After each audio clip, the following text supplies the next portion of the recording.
everyone! A little update sa muang life din here sa Vancouver since we moved here 2 months ago from Thailand. So every morning, magmata ko sa kaayo alas 6 para magluto og pamahaw. So today ako ang giluto is adobo pero wala ko na-realize nga ang Bisayang manok di ay, char. Ang native na manok or free-range chicken, nila din hihastang kagahia. So, wala na nakaon ni kuya ang ako ang giluto ang pamahaw.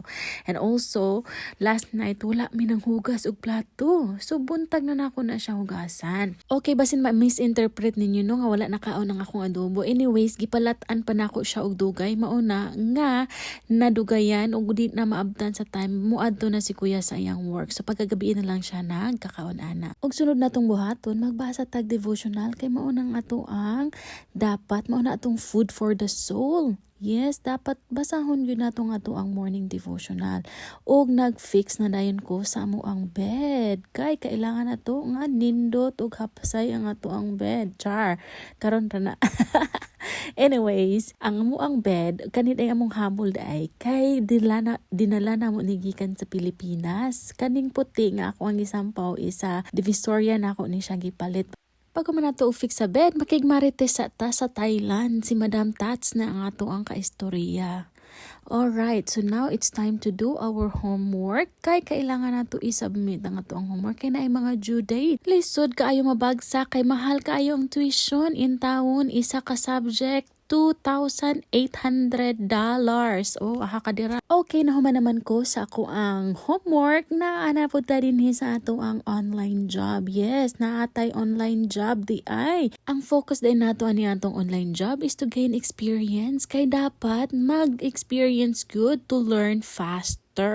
Og to ana nakaon na gid nato nga tong adobo no mao ni ato ang first meal of the day. Sige kuglingi ana kay ana si Tita Kayla na daw ang tag-iya sa gawas.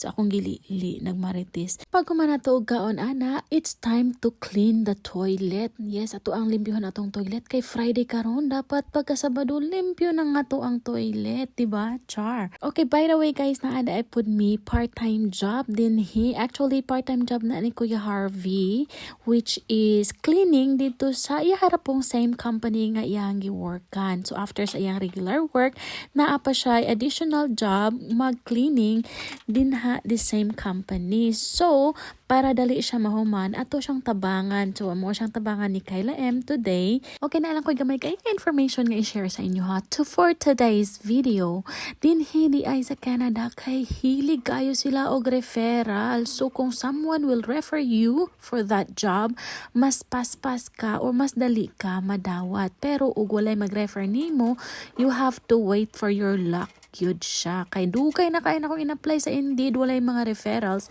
Ang naagay ka na ay mga ga-reply, mga 1% or 2% ra siguro, pero wala jud siya di good, wala jud ning dawat na ko, no. And thank God nga, recently, na-accept na ta mag-work dito sa airport. Yes, ang ato ang work sa airport. Next time lang na ko na i-chika sa inyo, no. Kay, nagdali ta, kay naghulat na nga to ang kasin, nag-pick up sa tuwa kay mga ato na ta sa ilahang part-time job ug tabangan nato ni sila sa ilahang part-time job. Hello? Ang ilahang part-time job dito di ay ni sa downtown, kailangan pa siya og mag-drive. Pwede po siya sakyon one ride bus lang pero mas okay man pudog mo sakay lang ta makisakay ra ta, diba?